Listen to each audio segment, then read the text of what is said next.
संक्षिप्त गरुड़ पुराण 12वां अध्याय। गरुड़ जी ने कहा, हे सुरेश्वर, 11वें दिन के कित विधान को भी बतलाइए। और हे जगदीश्वर, वृषोत्सर्ग कथा में आगे बढ़ने से पहले वृषोत्सर्ग का मतलब जानना आवश्यक है।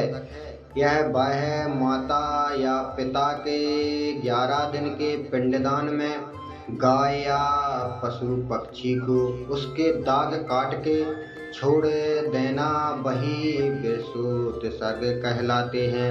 श्री भगवान बोले, हे गरुड़ सुनिए, 11वें दिन प्रातः काल ही जलाशय पर जाकर प्रत्यन पूर्वक सभी उदौ देहिक क्रिया करनी चाहिए। वेद और शास्त्रों का अभ्यास करने वाले ब्राह्मण को निमंत्रित करें और हाथ जोड़कर नमस्कार करके उनसे प्रेत की मुक्ति के लिए प्रार्थना करें। आश्चर्य भी स्नान संध्या आदि करके पवित्र हो जाएं और 11वें दिन के लिए उचित कृत्यों का विधिवत विधान आरंभ करें। 10 दिन तक मृतक के नाम से गोत्र का उच्चारण मंत्र उच्चारण के बिना करना चाहिए। 11वें दिन प्रेत का पिंडदान सामंतक मंत्रों सहित करना चाहिए। हे गरुड़, स्वर्ण से विष्णु की, रजत से ब्रह्मा की, ताम्र से रुद्र की और लोहे से यम की प्रतिमा बनवानी चाहिए। पश्चिम भाग में गंगा जल से परिपूर्ण विष्णु कलश स्थापित करके उसके ऊपर पीत वस्त्र से वेष्टित विष्णु की प्रतिमा स्थापित करें।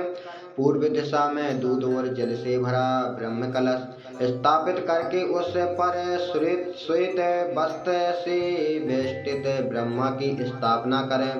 उत्तर की दिशा में मधु और घृत से परिपूर्ण रुद्र कुंभ की स्थापना करके रक्त वस्त्र वेष्टित श्री रुद्र की प्रतिमा को उस पर स्थापित करें। दक्षिण दिशा में इंद्रोदक वर्षा के जल से परिपूर्ण यमघट की स्थापना करें और काले वस्त्र से वेष्टित करके उस पर यम की प्रतिमा स्थापित करें। उनके मध्य में एक मंडल बनाकर उस पर पुत्र कुश से निर्मित कुशमयी प्रेत की प्रतिमा स्थापित करें और दक्षिणाभिमुख एवं अपसभ्य होकर तारण करें। विष्णु, ब्रह्मा, शिव और धर्मराज यम का वेद मंत्रों से तारण करें।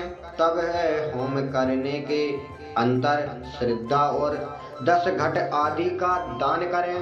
तदंतर पितरों को तरने के लिए गोदान करें। गोदान के समय, हे माधव, यह गो मेरे द्वारा आपकी प्रसन्नता के लिए दी जा रही है। इस गोदान से आप प्रसन्न हों, ऐसा कहें। प्रेत के द्वारा उपयुक्त आभूषण, वस्त्र, वाहन तथा घृत पूर्व कंस्या पात्र, सप्त धान्य और प्रेत को प्रिय लगने वाली वस्तुएं एवं तिलधि अष्ट महादान जो अंतकाल में ना किया जा सके हो, सैया के समीप रखकर सैया के साथ इन सब का भी दान करें। ब्रह्मा के चरणों को धोकर वस्त्र आदि से उनकी पूजा करें और मोदक, पुआ, दूध आदि पकवान उन्हें प्रदान करें। तब पुत्र सैया के ऊपर प्रेत की सर्वणमयी प्रतिमा कंचन पुरुष को स्थापित करें और उसकी पूजा करके यथाविधि मृत सैया का दान करें। सैया दान के समय इस मंत्र को पढ़ें, हे प्रभु, प्रेत की प्रतिमा से युक्त और सभी प्रकार के उपकरणों से समान्वित यह प्रेत सैया, मृत सैया मैंने आपको निवेदित की है। इस प्रकार पढ़कर कुटुंबी ब्राह्मण आचार्य को वह सैया प्रदान करनी चाहिए। इसके बाद फिर दक्षिण और प्रमाण करने विसर्जन करना चाहिए। इस प्रकार सैया दान नावक आदि श्रद्धा और बृहस्पति का विधान करने से प्रेत परम गति को प्राप्त होता है। 11वें दिन विधान पूर्वक हीन अंगा वाले रोगी अत्यंत छोटे बछड़े को छोड़कर सभी शुभ लक्षणों से युक्त वृषभ का विधान पूर्वक उत्सर्ग उत्सव करना चाहिए। ब्राह्मण के उद्देश्य से लाल आंख वाले, पिंगल वर्ण वाले, लाल सिंग, लाल गाला और लाल खुर वाले, सफेद पेट तथा काली पीठ वाले वृषभ का उत्सर्जन करना चाहिए। क्षत्रियों के लिए चिकना और रक्त वर्ण वाला, वैश्या के लिए पीत वर्ण वाला और शुद्ध के लिए कृष्ण वर्ण वाला वृषोत्सर्ग के लिए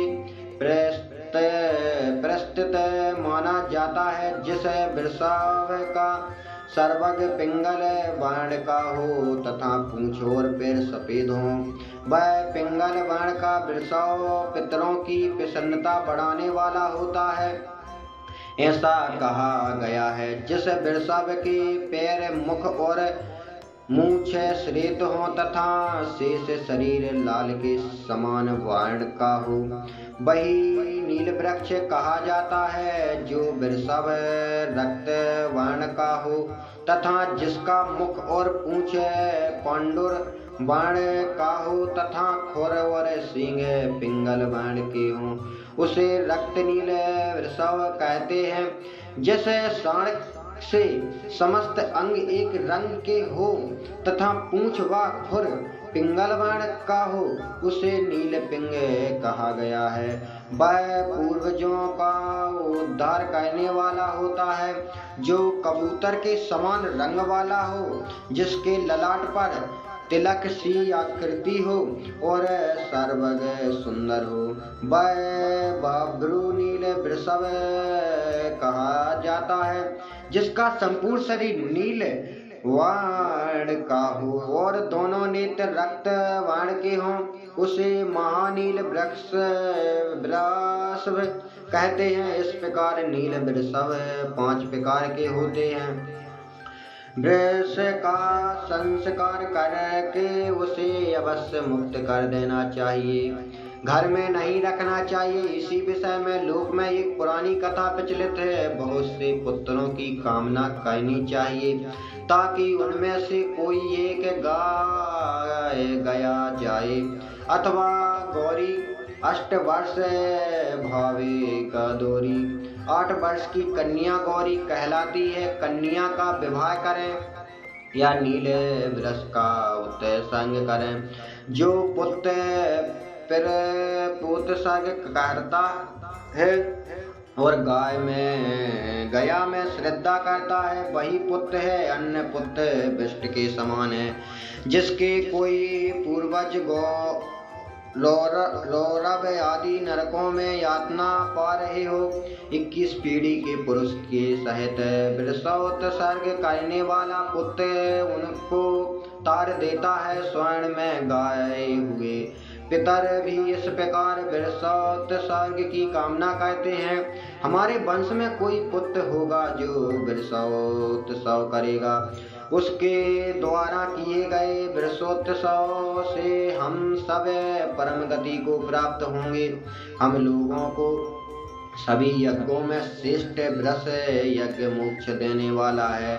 इसलिए पितरों की मुक्ति के लिए यथोक्तः विधान से सभी प्रयत्न पूर्वक वृषभ यज्ञ अर्थात वृषोत्सर्ग करना चाहिए। वृषोत्सर्ग करने वाला ग्रहों की तद्दत मंत्रों से स्थापना और पूजा करके होम करें तथा शास्त्र अनुसार वृषभ की माता गौओं की पूजा करें। बछड़ा और बछड़ी को ले जाकर उन्हें कंकड़ बांधें और विवाहिक विधान की विधि के अनुसार स्तंभ में उन्हें बांध दें।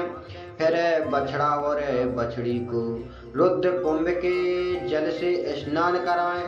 गंध और माल्य से सम्यक पूजा करके उनकी प्रदक्षिणा करें। तादंतर वृष के दक्षिण भाग में त्रिशूल और वाम पार्श्व में चक्र चिन्हित करें। तब उसे छोड़ते हुए हाथ जोड़कर पुत्र इस मंत्र को पढ़ें।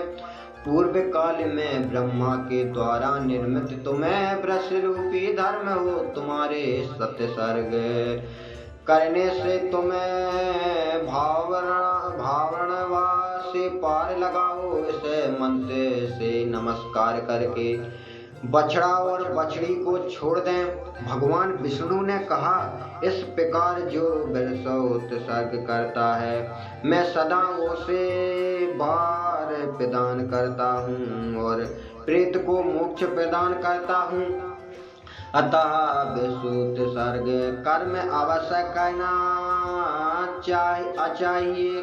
अपनी जीवित अवस्था में भी वृषोत सर्ग करने पर वही फल प्राप्त होता है। पुत्रहीन मनुष्य तो स्वयं अपने उद्देश्य से वृषोत सर्ग कार्य के सुख पूर्वक परम गति को प्राप्त करता है। कार्तिक आदि शुभ महीनों में सूर्य के उच्चारण होने पर शुक्ल पक्ष अथवा कृष्ण पक्ष की द्वादशी आदि तिथियों में सूर्य चंदन के ग्रहण काल में पवित्र तीर्थ में दोनों आयन संक्रांतियों मकर कर्क में और वृषुवत संक्रांतियों मेष तुला में वृषोत सर्ग कहना चाहिए।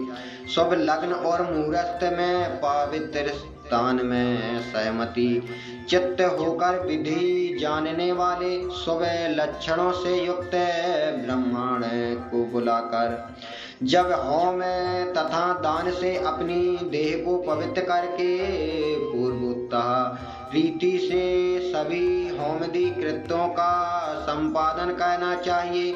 सालग्राम की स्थापना करके वैष्णव श्राद्ध करना चाहिए। तदंतर अपना श्राद्ध करें और ब्राह्मणों को दान दें। हे पक्षिन, आप पुत्रवान अथवा पुत्रवान जो भी इस प्रकार व्रतोत्सर्ग करता है उस व्रतोत्सर्ग से उसकी सभी कामनाएं पूर्ण होती हैं। अग्निहोत्री यज्ञों से और विविध दानों से भी यह गति नहीं होती जो व्रतोत्सर्ग से प्राप्त होती है। बाल्यावस्था, कोमर, पौंगाड़, यौवन और वृद्धावस्था में किया गया जो पाप है वह सब व्रतोत्सर्ग से नष्ट हो जाता है, इसमें कोई संशय नहीं है। मित्रद्रोही, कृत्यघन, सुरापान करने वाला, गुरु पत्नी गामी, ब्रह्मा हत्यारा और स्वर्ण की चोरी करने वाला भी व्रतोत्सर्ग से पाप मुक्त हो जाता है। ये लोग महापापी कहे गए हैं, इसलिए हे ताक्ष सभी पे अत्यंत करके व्रतोत्सर्ग करना चाहिए। तीनों लोकों में व्रतोत्सर्ग के समान कोई पुण्य कार्य नहीं है। पति और पुत्र वाली स्त्री यदि उन दोनों के सामने मर जाए तो उसके उद्देश्य से व्रतोत्सर्ग नहीं कराना चाहिए, अपितु दूध देने वाली गाय का दान करना चाहिए। हे गरुण, जो व्यक्ति व्रतोत्सर्ग वाले वृषभ को कंधे अथवा पीठ पर भार ढोने काम में प्रयोग करता है वह पिल्यान पंथ घोर नरक में निवास करता है। जो निर्दयी युक्ति मुट्ठी अर्थात मुक्के अथवा लकड़ी से वृषभ को मारता है वह एक कल्प तक यम यातनाओं को भोगता है। इस प्रकार व्रतोत्सर्ग करने सापिंडीकरण से पूर्व पूर्णश श्रद्धों को करना चाहिए। वह मैं तुमसे कहता हूँ, व्रत स्थान में द्वार पर, अर्ध मार्ग में, चिता में, सौ के हाथ में और अस्तित्व संचय में इस प्रकार 6 पिंड प्रदान करके 10 दिन तक 10 गात्र के दान पिंडों को देना चाहिए। यह प्रथम मालिंड पूरस श्रद्ध कहा जाता है और दूसरा मध्य में किया जाने वाला मध्य पड़ोसी कहा जाता है। उसके विषय में तुमसे कहता हूँ। मध्य पड़ोसी में मालिन पड़ोसी की भांति ही 16 पिंड होते हैं। पहला पिंड भगवान विष्णु को, दूसरा शिव तथा तीसरा सपरिवार यम को प्रदान करे, चौथा पिंड सोमराज, पांचवा हव्य हव्य को वाहन करने वाले अग्नि, छठा कव्य वाहन करने वाले अग्नि तथा सातवां पिंड काल को प्रदान करें, आठवां पिंड रुद्र को, नवां पुरुष को, 10वां प्रेत को और 11वां पिंड तात पुरुष के उद्देश्य से देना चाहिए। हे खग तत्वविद लोग इसे मध्यम पड़ोसी कहते हैं। तदंतर पितमा मास के 12 पाक्षिक, त्रिपाक्षिक, 59 मानसिक, 59 मानसिक और 59 इन श्रद्धों को उत्तम पोषणी कहा जाता है। इनके विषय में मैंने तुम्हें बतलाया है। हे ताक्ष, इनको 11वें दिन चरु बनाकर करना चाहिए। ये 48 श्रद्धों प्रेतत्व को नष्ट करने वाले हैं, जिसे मृतक के उद्देश्य से ये 48 श्रद्ध किए जाते हैं, वह पितरों की पंक्ति के योग्य हो जाता है। इसलिए पितरों की पंक्ति में प्रवेश दिलवाने के लिए पौड़स, त्रिमालिन, मध्य तथा उत्तम पौड़सी करनी चाहिए। इन श्रद्धों से विहीन मृतक का प्रेतत्व सुथिर हो जाता है और जब तक पौड़स संज्ञक श्रद्ध नहीं किया जाते तब तक वह प्रेत अपने द्वारा अथवा दूसरे के द्वारा दी गई कोई वस्तु प्राप्त नहीं करता। इसलिए पुत्र को विधान पूर्वक पौड़स स्त्री का अनुष्ठान करना चाहिए। पत्नी यदि अपने पति के उद्देश्य से इन श्रद्धों को करती है तो उसे अनंत श्रेय की प्राप्ति होती है। जो स्त्री अपने मृत पति की औदौदेहिक क्रिया 6 श्रद्ध, वार्षिक श्रद्ध तथा पाक्षिक श्रद्ध, महालय श्रद्ध करती है, वह मेरे द्वारा सती कही गई है। जो स्त्री पति के उपकारार्थ पूर्वता श्रद्धों का अनुष्ठान करने के लिए जीवन धारण करती है और मरे हुए अपने पति की श्रद्धादि रूप से सेवा करती है, वह पतिव्रता है और उसका जीवन सफल है। यदि कोई प्रमद से, आग से जलकर अथवा जल में डूबकर मरता है, उसके सभी संस्कार यथाविधि करने चाहिए। यदि प्रमोद से, स्वेच्छा से अथवा सर्प के द्वारा मृत्यु हो जाए तो दोनों की पंचमी तिथि को नाग की पूजा करनी चाहिए।